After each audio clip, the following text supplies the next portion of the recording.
Hey everyone, welcome to another edition of the Library Marketing Show from the home office. My name is Angela Hursh from superlibrarymarketing.com.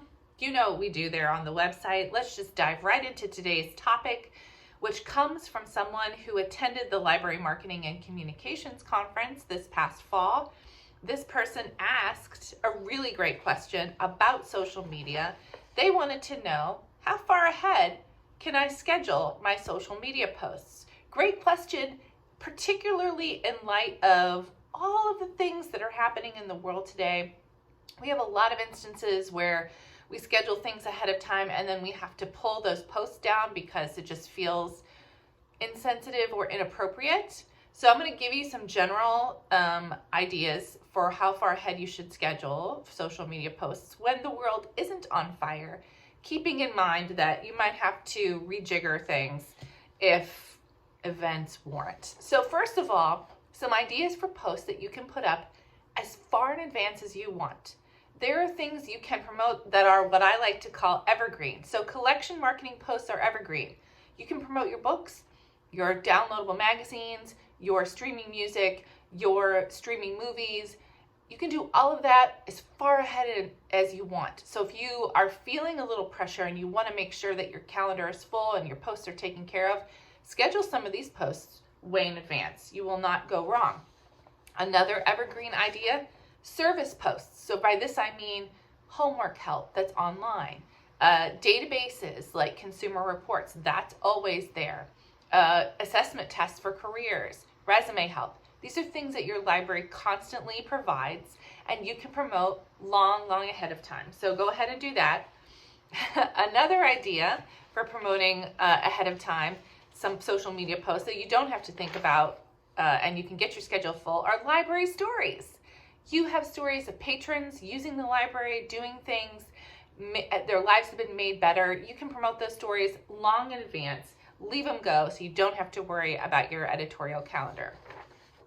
Holidays are predictable. And a trick I used to use when I worked in the library in Cincinnati is I would sometimes plan out all of my holiday promotions at the beginning of the year so that I didn't have to worry about them. We know when the 4th of July is going to be, it's not going to change. We know when Thanksgiving is going to be, it's not going to change. Go ahead and program your posts for those days now. Get it off of your plate so you can focus on the things that are happening that you have to take care of in your regular work. Okay, let's talk about programs or events. Unique or one-time programs, and these are like things that are cool that your library does, even virtually. You want to build excitement early. So maybe a month in advance. This is really a place where you knowing your audience is going to be valuable. Maybe your audience will be able to, will want to respond to a post long ahead of time. We used to have a series of speakers here in Cincinnati. One of them was Brian Stevenson, who wrote Just Mercy, and we promoted that thing 6 months ahead of time because we knew we could build excitement for something like that. So you can post those ahead of time, but I think the minimum would be 4 weeks, depending on how big the program is and how you think your audience is going to respond. If you have reoccurring events like story times, I would say 3 to 5 days ahead of the story time or the recurring event is really good for social media posts. So those are my ideas. If you have other comments or suggestions for viewers here, go ahead and leave them in the comments. I did want to offer you a bonus tip today, which kind of has something to do with this. A coworker of mine shared a really great article about how to deal with change. Now, this article was written in 2016, but I think it's super relevant today. So I'm going to put that article in the comments. This is just like a general at work, how do you deal when things are changing all of the time? I hope you'll find it helpful. I certainly did. Okay, we do want to do kudos today, and my kudos goes out to the Adrian District Library. They have a new series, I think it's new, on YouTube. I just found out about it. And it's called Lit in a Minute. So they do book reviews. Their library staffers do book reviews in 60 seconds. Does that sound familiar?